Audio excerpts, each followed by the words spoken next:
তিৱা ছাত্ৰ সন্থাৰ উদ্যোগত তিৱা জাতীয় অভিৱৰ্তন অনুষ্ঠিত হৈ জাগিৰোডত আৰু এই অভিৱৰ্তনত আমি এটা কথাই ইয়াত আলোচনা হৈছে সকলোৰে যে বৰ্তমানৰ বিজেপি শাসিত নেতৃত্বত যিটো অসম চৰকাৰ আছে সেই অসম চৰকাৰে তিৱাসকলৰ সমস্যা সমাধান কৰাৰ ক্ষেত্ৰত সম্পূৰ্ণৰূপে ব্যৰ্থ হৈছে আৰু তেওঁলোকে অযথা সময় লৈ পেলাই আচলতে এই জনগোষ্ঠীটোক তেওঁলোকে আগুৱা বাঢ়িছে। তেওঁলোকে আজি ষষ্ঠ অনুসূচীৰ দাবীৰ সন্দৰ্ভত কোনো ধৰণৰ তেওঁলোকৰ বক্তব্য নাই। তেওঁলোকে ক'ব বিচাৰে যে এটা সাংবিধানিক মৰ্যাদা দিব, কিন্তু কেনেধৰণৰ সাংবিধানিক মৰ্যাদা হ'ব, তাত ক্ষমতা কি থাকিব, এই বিষয়ে না আমি জানো, না চৰকাৰে জানে, না কোনেও নাজানে। তেনেকুৱা ধৰণৰ কিবা অলিক এটা সপোন দেখুৱাই থাকিলেতো ভাল কথা নহয়। গতিকে আমি ভাষাৰ ক্ষেত্ৰত দেখিছোঁ তিৱা ভাষা প্ৰাথমিক পৰ্যায়ত প্ৰৱৰ্তন কৰাৰ কথা আছিল। এতিয়া ভাৰতবৰ্ষৰ নতুন শিক্ষা নীতি মতেতো তিৱা ভাষা প্ৰাথমিক পৰ্যায়ত প্ৰৱৰ্তন হ'বই লাগে, কিন্তু সেইটোও কৰা নাই।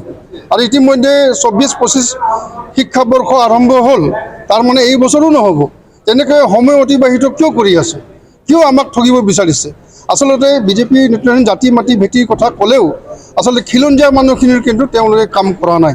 আজি আমি যদি খিলঞ্জীয়া হয়, আমি যদি ইয়াৰ মূল বাসিন্দা হয়, থলুৱা যদি হয়, আমাৰ যদি সমস্যা সমাধান হয়, তেতিয়াহ'লে কোনটো খিলঞ্জীয়াৰ কোনটো থলুৱা মানুহৰ তেওঁলোকে সমস্যা সমাধান কৰিছে? এইটো আমাৰ প্ৰশ্ন। গতিকে অভিৱৰ্তনত আমি সিদ্ধান্ত লৈছোঁ এনেকৈ আৰু সময় অতিবাহিত কৰিবলৈ দিয়া নহ'ব। আমি আমাৰ মতে পুনৰ আমি আন্দোলনৰ কাৰ্যসূচী ঘোষণা কৰিম আৰু আন্দোলনৰ পথত আমি গুচি যাম। আৰু বিশেষকৈ আমি বহুত দিন আমি এই চৰকাৰক চালোঁ। আমি ভাবিছিলোঁ যে এই চৰকাৰত থকাসকল যিহেতু এটা সময়ত যিসকল আজি নেতৃত্ব দিছে এই চৰকাৰৰ, তেওঁলোকো এটা সময়ত ষষ্ঠ অনুসূচীৰ দাবীদাৰ আছিল। তেওঁলোক আজি বৰ্তমান মন্ত্ৰী হৈ আছে, বিধায়ক হৈ আছে। তেওঁলোকক আমি আশা কৰিছিলোঁ তেওঁলোকে কিবা এটা কৰিব, কিন্তু কৰা নাই।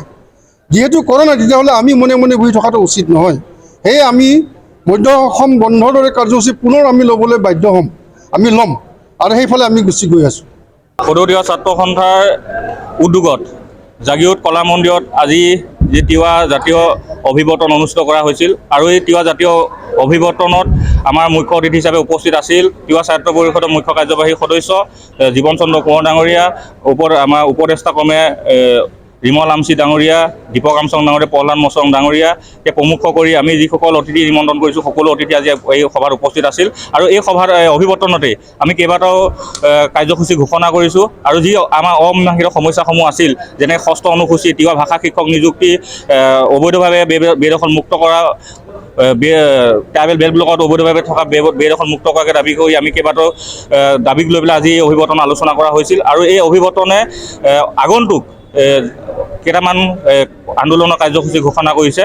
আমি সেই আন্দোলনৰ কাৰ্যসূচীকেইটা হৈছে অহা যি 12 আগষ্ট তাৰিখে মৰিগাঁও উপায়ুক্ত কাৰ্যালয়ৰ সন্মুখত 3 ঘণ্টীয়া অৱস্থান ধৰ্মঘট কাৰ্যসূচী ৰূপায়ণ কৰা হ'ব। তাৰ লগে লগে 23 আগষ্ট তাৰিখে 15 আগষ্ট তাৰিখটো যিহেতুকে স্বাধীনতা দিৱস, সেই স্বাধীনতা দিৱসটো আমি বৰ্জন কৰিম তিৱা ছাত্ৰ সন্থাই। তাৰ 23 আগষ্ট তাৰিখে গুৱাহাটী চচলত তিৱা ছাত্ৰ সন্থাই 3 ঘণ্টীয়া ধৰ্ণা কাৰ্যসূচী ৰূপায়ণ কৰিব। ছেপ্টেম্বৰ মাহৰ প্ৰথম সপ্তাহত আমি এটা সঁজাতি দল নতুন দিল্লীলৈ ৰাওনা হ'ব। তাতে আমি গৃহমন্ত্ৰী, প্ৰধানমন্ত্ৰী, তাৰ লগতে আমাৰ যি জনজাতি পৰিক্ৰমা মন্ত্ৰী আছে তেখেতসকলৰ আলোচনাৰ মাধ্যমেৰে ষষ্ঠ অনুসূচী দাবী, সেই দাবীৰ ওপৰত স্মাৰকপত্ৰ প্ৰদান কৰা হ'ব।